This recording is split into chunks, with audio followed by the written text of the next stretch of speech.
जनकराज क्या बोले कि आहारे भूमि हम जानी सूरबी भूमि हम जानी रे।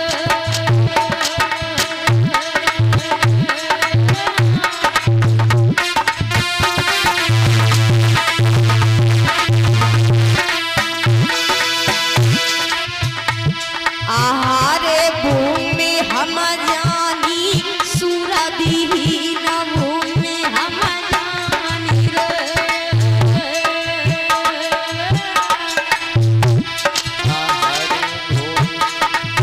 जानी सूरबी न भूमि हम जानी रे।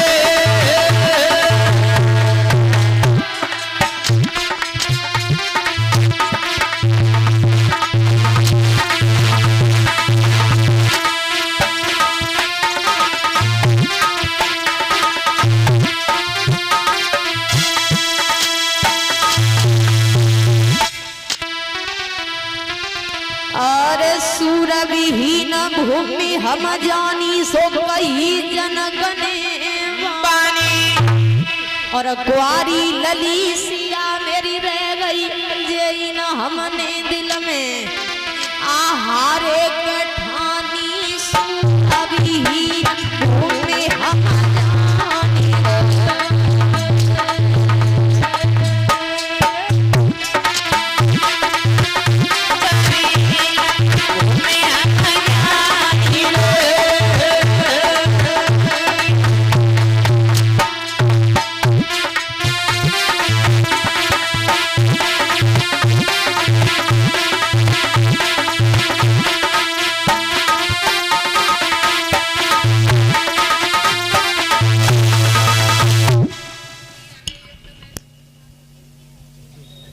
महाराज जनकराज बोले आज हमारी समझ में आ गया है कि दुनिया में कोई बहादुर नहीं है। उसी समय लक्ष्मण खड़े हो गए और कहने लगे जनकराज अरे क्या कह रहे हो कि दुनिया में कोई बहादुर नहीं है। ऐसे धनुष की बात कर रहे हो तो जनकराज ऐसे धनुष पता नहीं मैंने बचपन में कितने तोड़ तोड़ के फेंक दिए। क्या कहा जनक फिर से बोलो अरे क्या दुनिया में कोई वीर नहीं।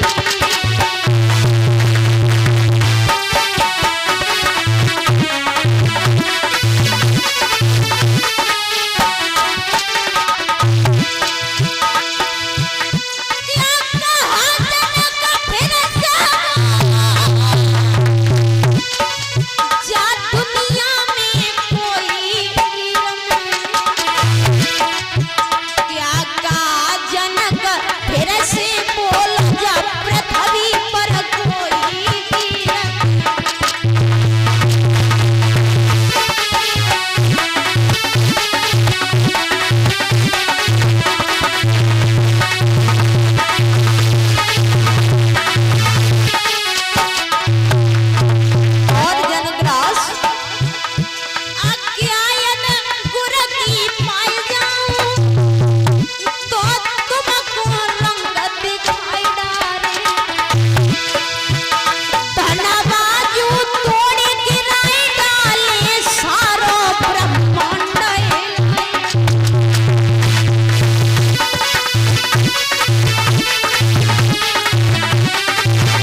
लक्ष्मण कहने लगे जनकराज ऐसे धनुष की बात कर रहे हो ऐसे धनुष पता नहीं मैंने बचपन में कितने तोड़ तोड़ के फेंक दिए। तो विश्वामित्र समझ गए कि अब कहानी बदल सकती है। अरे विवाह तो राम के साथ में सीता का होना है लक्ष्मण वैसे ही बीच में कूदे पड़ता है। लला का ब्याह करना चाह रहे हो ऐसी बात नहीं है। सूरवीर मर सकता है लेकिन सूरवीर झुक नहीं सकता। विश्वामित्र समझ गए कि लक्ष्मण जिद लिए से सब तारी है। लक्ष्मण से कही लला तुम पीछे हट जाओ वैसे ही मतलब में बीच में कूदे पड़ता। और राम से कही राम आप खड़े हो जाइए। राम जैसे ही खड़े हुए सोई राजा लोग हंसन लगे, देखो चिड़िया पहाड़ उठाने को आई रही है। एक कान लगो अरे धनुष तो सरो बोलो सिर रही है, रास्ता में लेके जाओ छीन लो घरे अम्मा कक्का कहा गंगे बिया करके लाओ छीन के लाओ। अब जैसे राम चले घूमो धनुष के चारों तरफ कि आहारे चले रघुराई धनवा तीर चले रघुराई। आहारे चले रघुराई धनवा तीर चले रघुराई। आहारे चले रघुराई धनवा तीर चले रघुराई। आहारे चले रघुराई धनवा तीर चले रघुराई रे।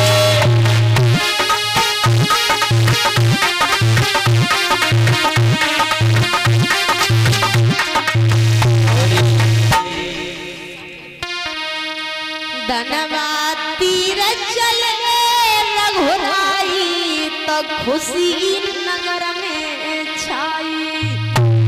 और राजा लोग कहे तिलय अपने अब चिड़िया पहाड़ उठावन आई। धनवा तीर चले रघुराई। आहारे चले रघुराई धनवा तीर चले रघुराई रे। आरे चले रघुराई धनवा तीर चले रघुराई। आहारे चले रघुराई धनवा तीर चले रघुराई रे।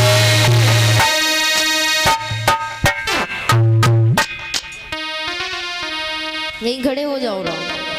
गुरु पद में हाय शीस नवायो तन कन दे। ऊपर उठा लो धनुष, ऊपर उठाओ ऐसे पकड़ के सीधे। गुरु पद में हाय शीस नवायो तन कन दे लगाई। और जात ही जात धनुष उठायो तोड़ के हरने दोगे गिराई। बोलिए भगवान श्री राम की जय हो। धनवा तीर चले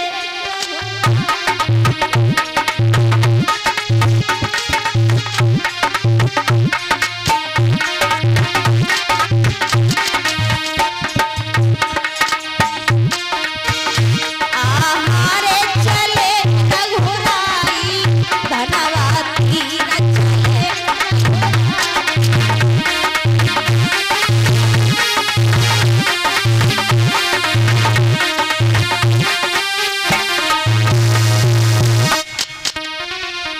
बड़े बड़े योद्धा मन में सोचे कैसी कुमत है।